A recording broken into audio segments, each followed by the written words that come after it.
So I had become very interested in Desteni after finding them on the internet. This was 2007, late June. And it was fascinating to me because I had studied and read a vast amount of material, which was due to a spiritual experience I had, which I was surrounded by white light, and that sort of initiated me on my search to find the meaning of that. So I spent like 25 years or so looking in every corner of the spirituality, religious perspective. And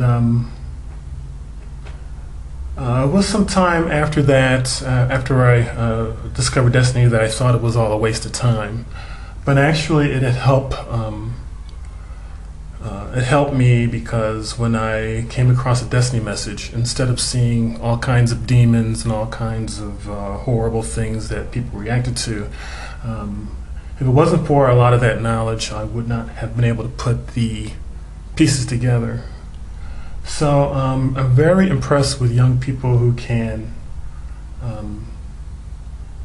take the material for what it is and not have judgments about it, because of, you can take a perspective on and become that perspective and not allow anything else in, and which is quite a stumbling block for people who have invested a lot of time and effort into formulating a worldview, a perspective that they had to destroy others to keep theirs in place. So I was very impressed with the Desteni message. It made a lot of sense.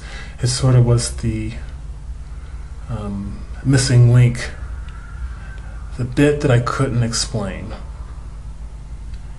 And I was very grateful. But at first I was still kind of skeptical. I thought it was a bit of a white light thing, which I had really strong reactions to. But there were several articles. I invite people to go to the Desteni main page, not just the forum, but the main page, and look through some of the articles there before participating on the forum, because it's fantastic stuff.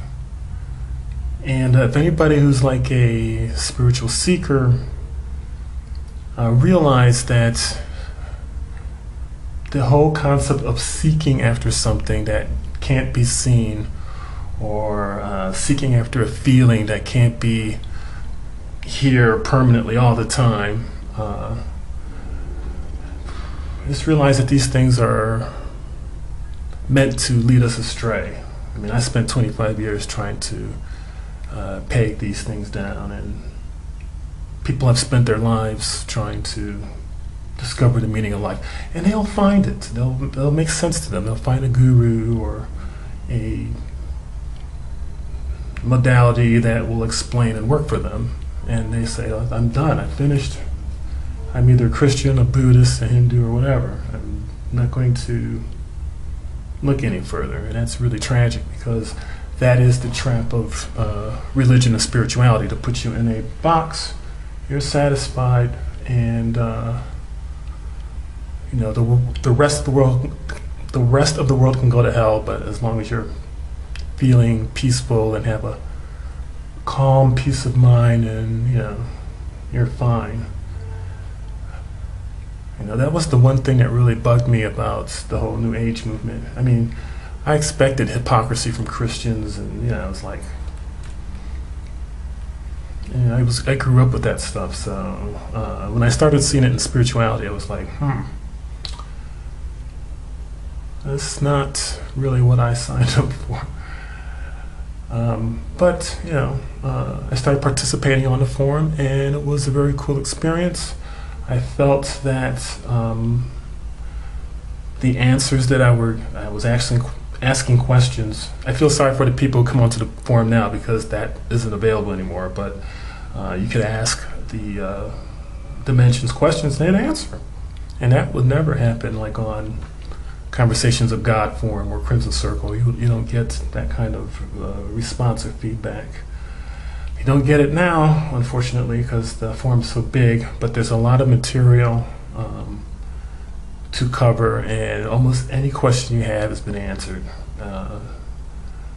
That's one reason why there's not too many new portal interviews, because it's all been explained, and there really is no more to add, because everything is directed back to self, which I really liked. I was also impressed with the whole concept of self-honesty. That was fantastic. That was just, wow, I should have thought of that. Being honest with yourself. I mean, it was so simple, it just blew my mind that I can actually be honest with myself. I don't have to pretend I'm somebody else, or, you know. I mean, because I had looked at that for a long time. I was aware of the masks we place on ourselves, and it's like, we all put up these fronts. And I was happy to do it, but it didn't make me happy. I mean, I created a persona that was a mystery to myself. Still working on the self-honesty point, so 3 years in, I think I'm starting to understand the beginnings of it, you know, just being open and honest with myself. It's kind of hard to do it if you're not used to doing that. Anyway, that's it for now. I'll talk more later. Peace.